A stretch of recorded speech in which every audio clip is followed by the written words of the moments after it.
هاي،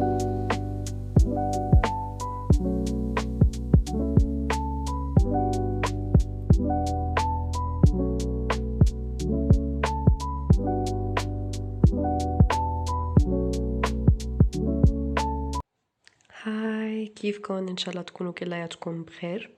هلأ كنت عم بدرس، كنت لايف، وكنت عم بحاول إنه شوية أراجع الوصفات الطبية، لأنه بكرة عندي شفت، وهذه أول شفت إلي بهذا المستشفى اللي رح ببدأ معهم العمل بكرة. لهيك كان لازم إنه شوي refresh my memory، يعني أذاكر شوي هيك، ويعني الوصفات الطبية تبع كذا system، وبعدين قلت إنه أروح أنام. كان لازمني في الحقيقة إنه أجمع كل أغراضي اللي لازمني لبكرة، بس هلأ عم حس حالي كتير تعبانة وبدي بس أنام. وأنا عن جد بظن إنه وبفكر دائما إنه لازمني أنام 8 ساعات منشان بكرة أكون مصحصحة وعارفة شو يعني عم بساوي. فأنا بحط يعني النوم مرتبة أولى، وبعدين الأشياء التانية اللي بتجي بعده. لهيك اليوم ما راح أساوي كثير أشياء، بس لازمني أبحث على الوايت كوت تبعي، وأشوف يعني شو هي الملابس اللي راح أخذها معي. وبعدين بكرة لما بفيق بكير راح يعني أجمع كل الأغراض اللي راح أحتاجها معي وأخذها معي. بس هلأ يعني بس راح أحط الوايت كوت، راح أحط شو راح ألبس بالشفت، شو راح أخذ معي أغراض، يعني كتب. راح أخذ هذا الكتاب تبع البيدياتريكس for the kids. راح أخذ معي مثلا هذا الدفتر كمان. هذا دفتر حاطة فيه أنا كل المعلومات اللي راح بحتاجها، والوصفات الطبية اللي كنت يعني بدرسها السنة الماضية والسنة اللي قبلها. وراح أخذ معي كمان هذا الدفتر، لأنه هذا دفتر حطيت فيه كمان معلومات كتير مهمة هاي السنة، وصفات طبية. بس هذا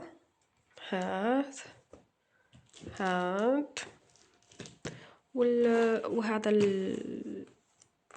شو أعرف شو اسمه، تخوص يعني. هاي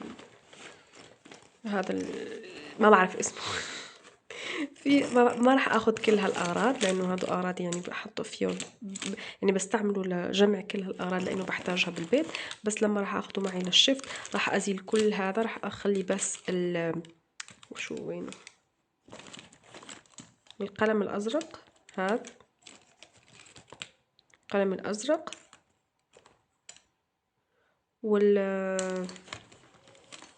يعني بس اغراض بس قليله، يعني ما راح اخذ معي كل الاغراض. بس هون بالشق الثاني راح افرجيكم شو عندي، شو راح باخذ معي. يا الله، راح اخذ معي السماعات الطبيه. بليز، بس كده. راح اخذ معي السماعات الطبيه. عندي في اغراض كمان احتاجها، مثلا هذول التيوبس، بس ما اظن راح احتاجهم بهذا المستشفى، لانه عندهم اصلا التيوبس تبعهم طبعا. ما اظن انه يعني راح باخذ معي هذول ما بعرف شو عم يسموهم، الجلوفز، او عارف شو عم يسموهم بالعربي. راح اخذ معي كمان جلوفز. وبس يعني اغراض هيك وهيك. بالنسبه لملابسي راح فرجيكم شو راح اخذ معي. فرجيكم لازمني الوايت كوت ليكم. بالمناسبة هذه كانت لبس ما بعرف شو اسميها، لبسة تخرجي، شو نقول يعني الدريس، او ما بعرف ما بعرف شو اسمه. هذه كانت الدريس تبع التخرج تبعي. كانت ايام كتير حلوة. ما علينا، هذا هو الوايت كوت تبعي. راح باخده، سبرجيكم. لما بيكون عنا شفت عندنا خيار، يا إما نلبس الوايت كوت مع ملابس عادية أو بنلبس إشي بنسميه بيجاما. ومو هي البيجامة تبع النوم طبعا، هي بيجامة يعني للناس تبع اللي عم يعملوا كأطباء أو نيرسز ممرضين أو غيره. فينا نلبس either الوايت كوت ملابس عادية تحته أو البيجامة. أنا صراحة لأنه كل البيجامات اللي عندي ضيقين وما بحس بحالي مرتاحة فيهم، فراح ألبس بس الوايت كوت تبعي وأي ملابس مريحة من أسفل الوايت كوت راح ألبس هذا البنطلون هذا البنطلون لأنه كتير مريح وستريتشي. بس أفرجيكم ليكو ما بعرف إذا عم تشوفوا منيح، بس يعني كتير ستريتشي وكتير مريح، لهيك بحب إنه ألبسه بالشيفتس، لأنه صراحة ما عم بعاني معه. يعني ممكن إنه أطوي رجلي وأتحرك بكل سهولة لأنه ستريتشي. هذا بالنسبة للبنطلون. غير البنطلون راح بظن إنه راح آخد لا راح ألبس هذا التوب. سوري ملابسي منه كتير يعني مرتبة، بس ما عندي وقت صراحة. راح باخد معه هذا التوب لأنه breathable ومن القطن.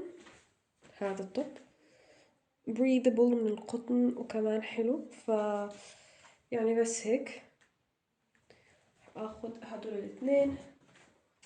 وشو كمان بإجري راح ألبس شوز رياضي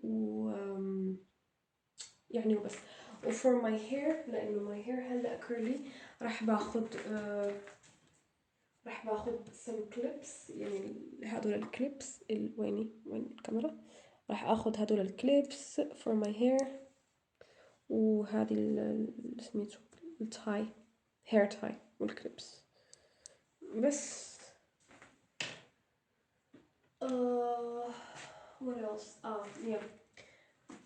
بعدين لازم انه اخد يعني الاشياء تبع النظافة الشخصية، لأنه راح بجلس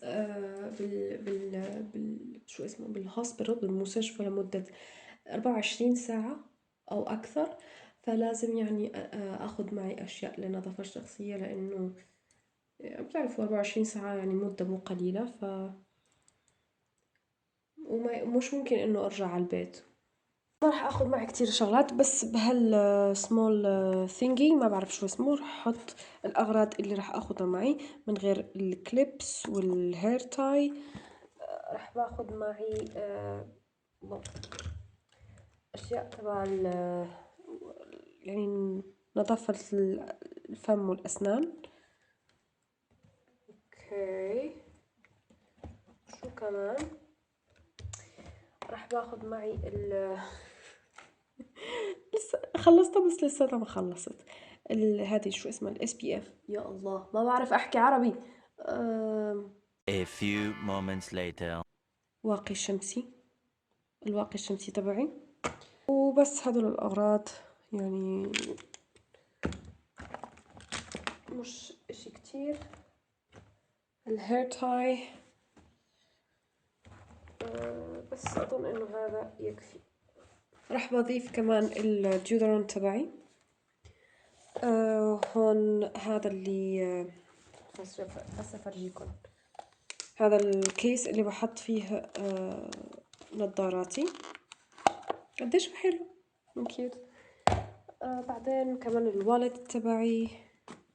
وهون شو برجيكم شو خليت، ما خليت كتير اشياء هون، بس الستوسكوب اهم اشي، الستوسكوب تبعي. وهون حطيت فيه 2 بلو بين لانه ممكن انه اضيع واحد، بس اشياء قليلة يعني. هون ما حطيت اشياء كثيرة. كتاب البيدياتريكس، 2 كوبي بوكس تبعي، ومحارم بس كمان راح اضيف منهم لانه هذه كمية قليلة بس. الهيدفونز تبعي اوكي، والفون شارجر تبعي كمان، بس راح احطه اليوم راح احط هاتفي بالشارج اليوم، لهيك راح بستعمل هذا الشارج. بس بكرة راح يكون هون مع بقية الأغراض اللي راح أخذها معي للشفت. هلا راح روح نام، تصبحوا على خير، باي. صباح الخير. اليوم راح اخذ معي اشياء ثانية نسيتها امبارح، مثل هذا الماسك راح اخذ منه 2. راح اخذ كمان من هذول ما بعرف شو عم يسموهن بالعربي،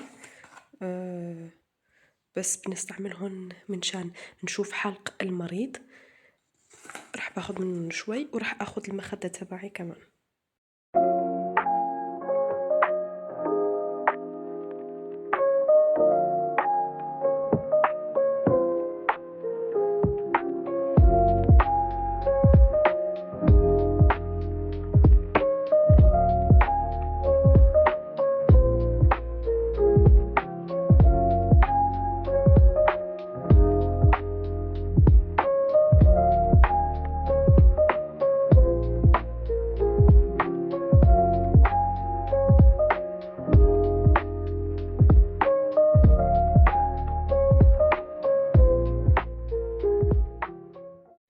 توني واصلة، راح بغير ملابسي بسرعة وبعدين راح بخرج.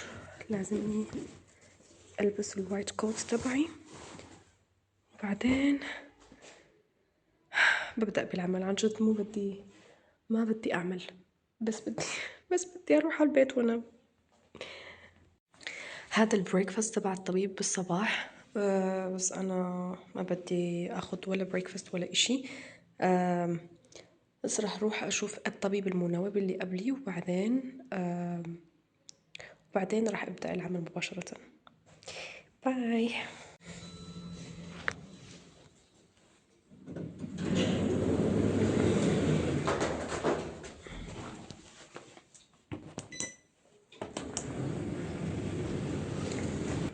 هاي.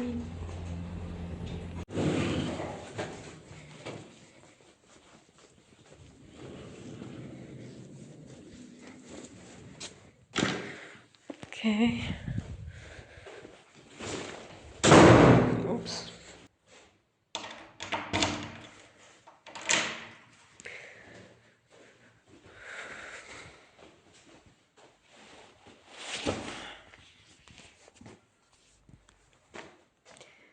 What's it?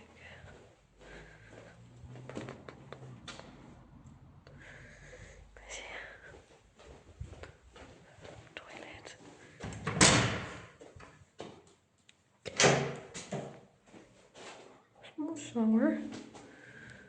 شاور صغير.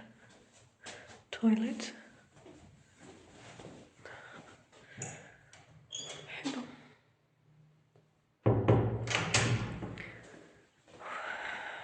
صراحة كان كتير في مرضى، وهلأ بروح بعطي الرقم تبعي للممرضين مشان إذا كان في حالة ثانية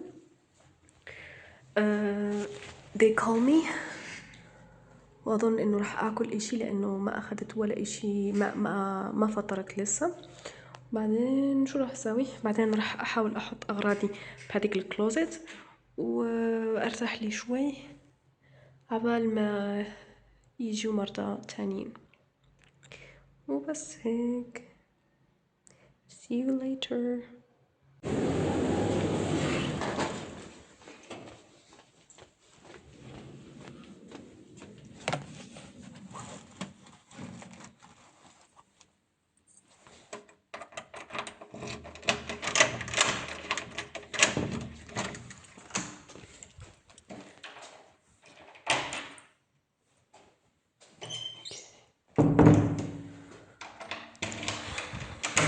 اوكي، دائما عم خربط. غسل ايدي مشان اكل شوي لانه عن جد جوعانة. باي. هلا راح افطر. بعرف انه الوقت كتير متأخر، هلا بتكون 1:00 مساء، بس والله كان في كتير عمل. راح اخذ بس هذا الدرينك وراح أخذ small sandwich. عملته من بيض، أفوكادو وشوية جبن. بعدين راح أتغدى. صراحة هم بيحضروا الغدا لإلنا، وغالبا راح أخذ بس شو هم حضروا لإلنا، لأنه ما عندي وقت إنه يعني أعمل أوردر وبعدين أستنى، لأنه كتير جوعانة. راح أكل. بعدين إذا ما كانوا في مرضى راح كمان أخذ الغدا اللي عملوه لإلنا. so delicious. ciao ciao. هذا هو الغداء اللي حضروه لإلي. والله راح أكله لأنه كتير جوعانة. عادة ما باكل الغداء اللي بيحضروه بالمستشفى، بس كتير جوعانة عن جد. وأنا بالغرفة الثانية. بس هيك، بشوفكم بعدين. هلأ الساعة 5 وشفت كتير مرضى، بس هلأ أظن إنه وقت راحتي. ما بعرف إذا رح يجوا مرضى تانيين أو لا. عن جد كان يوم كتير متعب. رح أخذ شي سناك أو إشي ورح أحاول أستريح شوي. بعدين رح أحاول نام إذا كان ممكن، أو أتفرج على إشي مشان إنه أستريح. والله يعني هذا اللي كان. بدي أحكي لكم شوي على الكيسز اللي شفتها اليوم، بس رح أستعمل هذا الوقت مشان أرتاح قبل ما يجوني مرضى تانيين. بعدين رح أحكي لكم.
آسفة لأنه ما صورت لإلكن كتير باليوم الثاني لأنه عن جد كان عنا في كتير عمل.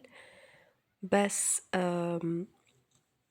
لما رجعت حطيت كل ملابسي هون، وللأسف ما قدرت إنه يعني أرتب أغراضي أو أي إشي لأنه عن جد كنت كتير تعبانة، كان لازمني أكل إشي. بعدين رحت من شان إنه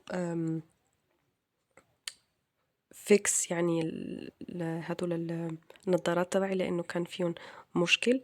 بس هلا الحمد لله يعني حليته للمشكل. وعندي في مناوبة كمان بكرة، لأن لهيك أنا اليوم ما بعرف أحكي. لهيك أنا اليوم عم حاول إنه أستريح شوي، ما كتير أسوي أشياء. فاللي راح أسويه اليوم إنه راح أرتب هدول الأغراض، وراح أغسل الوايت كوت تبعي لأنه راح استعمله كمان بكرة. راح أغسل ملابسي اللي استعملتها في المستشفى، وبس هيك راح رتب أغراضي من شان بكرة كمان مع ال11 11 ما بعرف كيف عم تحكوها، بال11 صباحا راح يكون عندي كمان مناوبة أو شيفت، بس هالمرة ل24 ساعة يعني يومين. فهذا اللي يعني صار. بدي بس أحكي لكم شوي على الكيسز اللي شفتها بالمستشفى لأنه عن جد في كيس كتير أثرت فيني، وهي الكيس تبع آه، شخص كان بال51 سنة من عمره، وصل على المستشفى متوفي. بالنسبة لإلنا 51 سنة فهو شخص كتير كتير جن يونغ، يعني لساته صغير منه كبير. فهو كمان كان المعين الوحيد لأسرة متكونة من على ما أظن بنتين والزوجة تبعه كمان. هذا الشخص لما وصل على المستشفى وصل يعني متوفي، فما كان ممكن أننا نبدأ عملية CPR أو الإنعاش. لهيك أعلنا حالة يعني الوفاة، وبعدين يعني ما كان بالإمكاننا نحن كطاقم طبي إنه نساوي إشي أكثر من أننا نعلن وقت الوفاة وهيك. بس المشكلة هو يعني أنا بالنسبة لي أول ما شفته كان يونغ، كان لساته صغير. فأنا بحكي ليش هذا الشخص عمره 51 سنة يعني تنتهي به الأمور هيك يعني. فلما سألت الشاب أو الشخص اللي كان معه شو صار، إذا كان في عراق أو إشي، حكالي إنه هو كان أستاذ بمدرسة، وكانت هذيك المدرسة كمان بنته بتدرس فيها.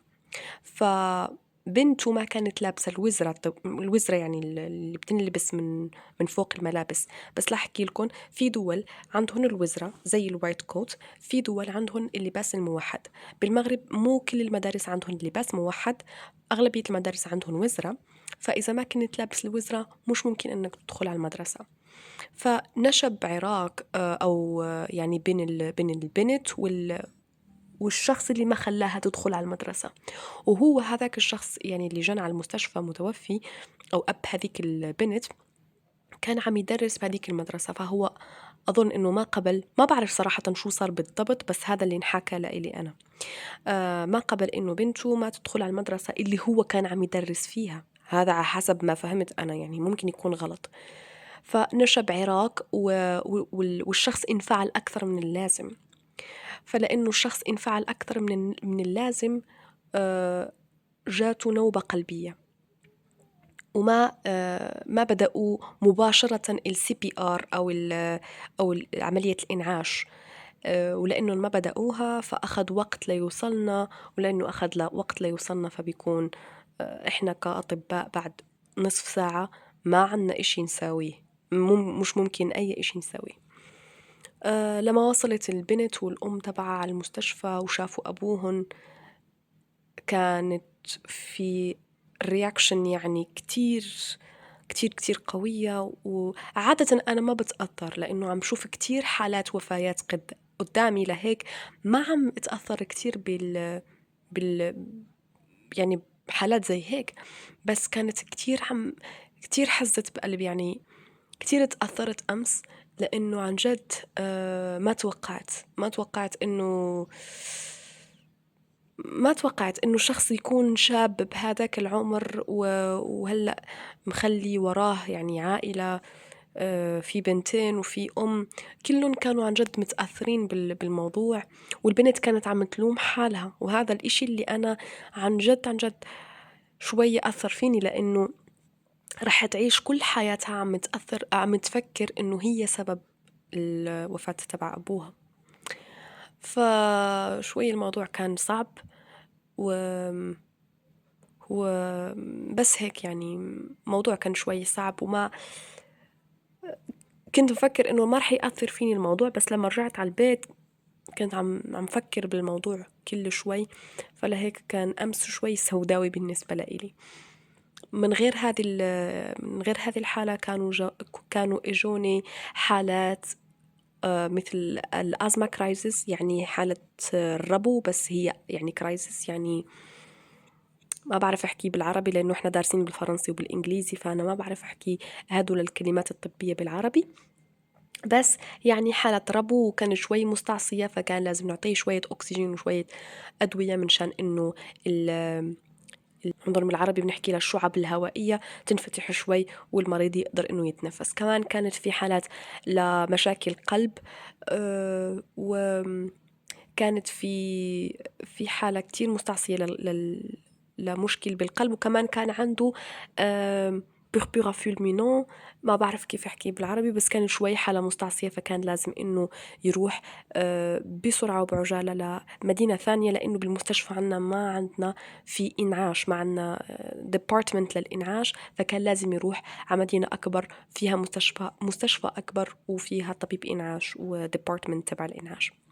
بكرة عندي في مناوبة لمدة يومين، فراح بحاول إنه أستعمل يعني اليوم مشان أدرس وراجع الكيسز اللي أنا لسه بعرف إنه ماني كتير يعني منيحة فيهن، بدي راجعهن اليوم. بدي كمان غسل أغراضي وغسل الوايت كوت وكل الأغراض اللي أخذتها معي من المستشفى، وحضر حالي لبكرة. ما أظن إنه رح أصور، لأنه بدي أركز شوي على الحالات وبدي أركز على شو عم ساوي، ويعني وبس هيك. بشوفكم بالفيديو الجاي إن شاء الله. باي.